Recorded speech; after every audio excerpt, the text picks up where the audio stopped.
Hello, my dear students. Welcome to my class. I hope you all are amazing. So today we will be learning about the present tense. आज हम सीखेंगे present tense के बारे में. So present tense का हम basically use कब करते हैं? When we need to show any action that is happening right now. ठीक है? So now सबसे पहले हम इसकी definition के बारे में सीखेंगे. The present tense signals an action that is currently going on or habitually performed. कोई भी एक ऐसी चीज जो अभी हो रही है या फिर यूजुअली होती है. ओके तो उसके लिए हम क्या यूज करेंगे? The present tense. Forms of present tense. यहाँ पर हम देखेंगे कि कितने टाइप के फॉर्म्स होते हैं. Number 1 is simple present tense, number 2 is present continuous tense and number 3 is present perfect tense. तो इस वीडियो में आज हम इन 3 टाइप्स के टेंसेस के बारे में सीखेंगे जो कि प्रेजेंट टेंस से बिलोंग करते हैं. सबसे पहले अगर हम बात करें so that is simple present tense.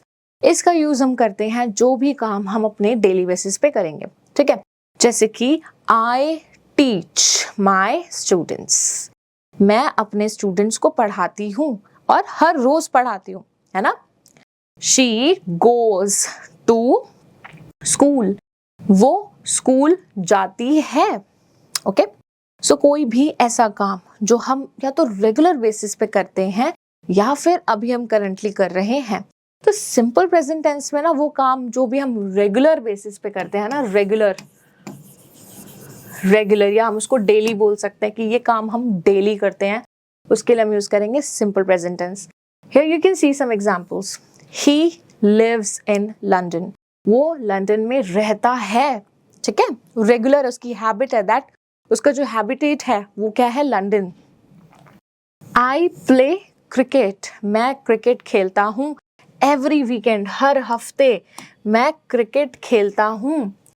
और कभी कभी क्या होता है ना, जो यूनिवर्सल ट्रूथ्स होंगे ना उसके लिए भी हम सिंपल प्रेजेंट टेंस का यूज करेंगे. जैसे कि the sun rises in the east and we all no.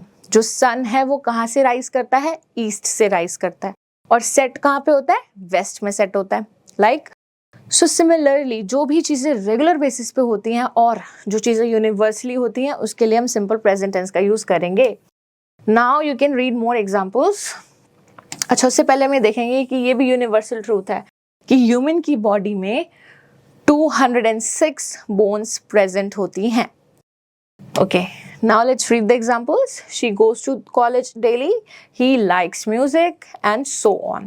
All right, moving to the next section, that is continuous tense. Continuous tense means जो अभी इस moment में हो रहा है उसको हम बोलेंगे continuous tense. जैसे कि I am teaching, you are listening, you are watching a video, okay, you are writing, you are learning. So ये सारी चीजें अभी आप इस present moment में कर रहे हो, तो इसको हम बोलेंगे present continuous tense. Okay so यहाँ पर जो होता है ना प्रेजेंट कॉन्टिन्यूअस टेंस की जो पहचान जिसको हम कहते हैं आइडेंटिफिकेशन क्या होती है, अगर यहाँ पर इज एम आर लगा है और वर्ब के पीछे आईएनजी लगा हुआ है. क्या लगा हुआ है? आईएनजी. किसी भी कॉन्टिन्यूअस टेंस की पहचान उसके आईएनजी से होती है. जैसे कि ईट. ईट एक वर्ब है ना, एक एक्शन है. जब मैंने पीछे आईएनजी लगा दिया ना, इसका मतलब मैं किसी कॉन्टिन्यूअस टेंस की बात कर रही हूँ. और अगर साथ में इज एम आर है तो मतलब मैं प्रेजेंट कॉन्टिन्यूअस टेंस की बात कर रही हूँ. ठीक है, यहाँ पर आप देख सकते हैं this is the formula. Okay so what is the formula? सबसे पहले क्या आता है? सब्जेक्ट. सब्जेक्ट मतलब नाउन और प्रोनाउन जो कि एक्शन कर रहा है. उसके बाद आते हैं इज एम आर. फिर आता है आपका वर्ब जो मेन एक्शन है और उसके पीछे हमेशा हमेशा आईएनजी फॉर्म होगा. And then your object. ठीक है, moving to the next part. To form sentence we use ING with the base form of verbs. I am washing my shirt. She is sleeping. Kids are playing cricket. He is drinking water. तो जितने भी actions है ना सबके पीछे ING लगा होगा. Present perfect tense. Present perfect tense होता है जो काम प्रेजेंट में थोड़ी देर पहले हो गया, ठीक है, जैसे कि आज ही है, अगर हम टुडे की बात कर रहे हैं, ठीक है, टुडे थोड़ी देर पहले मैंने लंच कर लिया, तो मैं बोलूंगी इसको आई हैड माई लंच। नहीं, इसके लिए मैं यूज करूंगी हैज हैव। अगर मैं हैड बोल रही हूँ तो नो, ये मैं पास्ट के लिए भी बोल सकती हूँ, लेकिन इसकी आइडेंटिफिकेशन क्या होती है हमेशा, हैज हैव। हैड किसकी आइडेंटिफिकेशन होती है, पास्ट, जो हम अदर वीडियोस में we will be learning about it. Has have, ठीक है। सो यहाँ पर प्रेजेंट परफेक्ट टेंस, इसका बेसिकली यूज कब होता है, जो एक्शन ना हो गया है और फिनिश हो गया, खत्म हो गया, होके खत्म हो गया, उस एक्शन के लिए हम यूज करेंगे प्रेजेंट परफेक्ट टेंस। जैसे कि here you can read some examples। पहले मैं आपको एग्जाम्पल्स दिखाती हूँ, फिर मैं आपको फॉर्मूला बताऊंगी। The guests have arrived, वो अभी भी हैं और वो 2 घंटे पहले आ चुके हैं, है ना, तो मैं बोलूंगी the guests have arrived। I have eaten my meal, मैं अपना खाना खा चुकी हूँ। You have done a nice job, तुमने एक बहुत अच्छा काम करा है, ठीक है। सो आप यूजुअली हिंदी में देखेंगे तो उस पर लगेगा कि चुका है, चुके हैं, खा चुके हैं, गेस्ट्स आ चुके हैं, तुम यह काम कर चुकी हो, लेकिन, है ना, जिसमें आप यूज करेंगे चुके हैं, चुके हो, इस टाइप के जो वर्ड्स होंगे ना, उसके लिए हम प्रेजेंट परफेक्ट का यूज करेंगे। आपको ध्यान रखना है हैज और हैव का बेसिकली, ठीक है। इसके साथ हमेशा वर्ब की थर्ड फॉर्म आएगी, ठीक है। और हैज का यूज हम किसके साथ करेंगे, we all know he, she, it, और एनी नेम और एनी सिंगुलर नाउन। हैव का यूज हम कब करेंगे, वी, दे, यू, और कोई भी प्लूरल सब्जेक्ट के साथ हम हैव का यूज करेंगे। ऑलराइट, अब हम एक बार इसके स्ट्रक्चर पे आ जाते हैं, फॉर्मूला। सबसे पहले हम हमेशा सब्जेक्ट का यूज करेंगे, सब्जेक्ट, उसके बाद हैज हैव। अगर आप किसी भी सेंटेंस में हैज और हैव को देखेंगे ना, इट मीन्स वो हमारा प्रेजेंट परफेक्ट टेंस है। उसके बाद हम लगाएंगे वर्ब ईडी, या हम इसको ना यूजुअली वर्ब की थर्ड फॉर्म भी बोल सकते हैं, जैसे कि eat, ate, eaten. So I have eaten, okay. So जब इस तरीके से रेगुलर वर्ब्स नहीं होती, यूजुअली हम ईडी लगाते हैं, लेकिन जब वो रेगुलर वर्ब्स नहीं होते तो हम वर्ब की थर्ड फॉर्म लगाते हैं। एंड देन ऑब्जेक्ट, जो भी वो एक्शन को रिसीव कर रहा है। Alright, now it's time to do some questions. Write true and false for each sentence.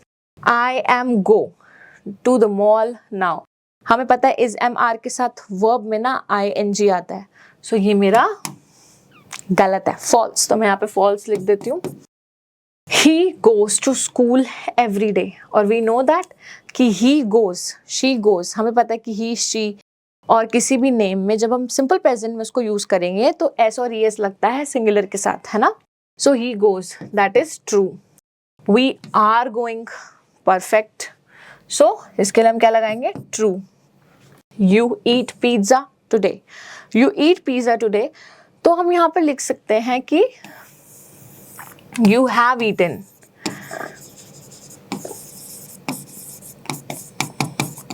तुम खा चुके हो ऑलरेडी, है ना, तो ये फॉल्स हो गया। क्यों, क्योंकि you eat pizza today, it's wrong।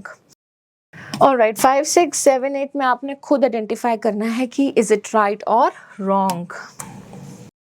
Alright, now let's do this question। Change the verb into the correct form and fill in the blanks। आपको पता है यूजुअली मतलब हैबिचुअली, जो चीज़ आप रोज करते हो, तो उसके लिए हम क्या लगाएंगे, गोज, है ना। लेकिन स्टॉप, आई है, आई, यू, वी, दे, इन सब के साथ हम es का यूज नहीं करते। सो हमारे पास क्या बचेगा, base form, that is go. I usually go to school। They visit, they है तो हम लगाएंगे yes और yes, क्या लगाएंगे, no, we will not put it। so हम लिखेंगे they visit। You play, अब यहाँ पर क्या है, Tom every day, Tom work every day। जो Tom है ना वो हर दिन काम करता है, ये भी हमारा हैबिचुअल है, तो हम यहाँ पे लिखेंगे Tom works। Why? Because अब ये सिंगुलर सब्जेक्ट है, ठीक है, तो इसलिए हम यहाँ पर ses का यूज करेंगे। और राइट 5 और 6 में यू हैव टू डिसाइड कि क्या होना चाहिए। All right, my dear students, now let's move to the last exercise of the video. Circle the present perfect verb tense. हमें किसको सर्कल करना है, ध्यान से देखेंगे. Present perfect verb tense. Present perfect verb tense के लिए क्या आइडेंटिफिकेशन होती है? Has और have की. Okay. His brother has eaten. हमें पता है क्योंकि has है. I have heard everything now. The dog has bitten. We have seen. She has already. I have been. I have done. We have gone. है ना? तो जितने भी has have होते हैं उसके साथ हमेशा verb की थर्ड फॉर्म लगती है या फिर ed फॉर्म लगती है. All right, my dear students. So I really hope that you have understood each and everything in this video. Thank you so much for watching this one, and I will be meeting in my other videos. Till then, take care. Bye-bye.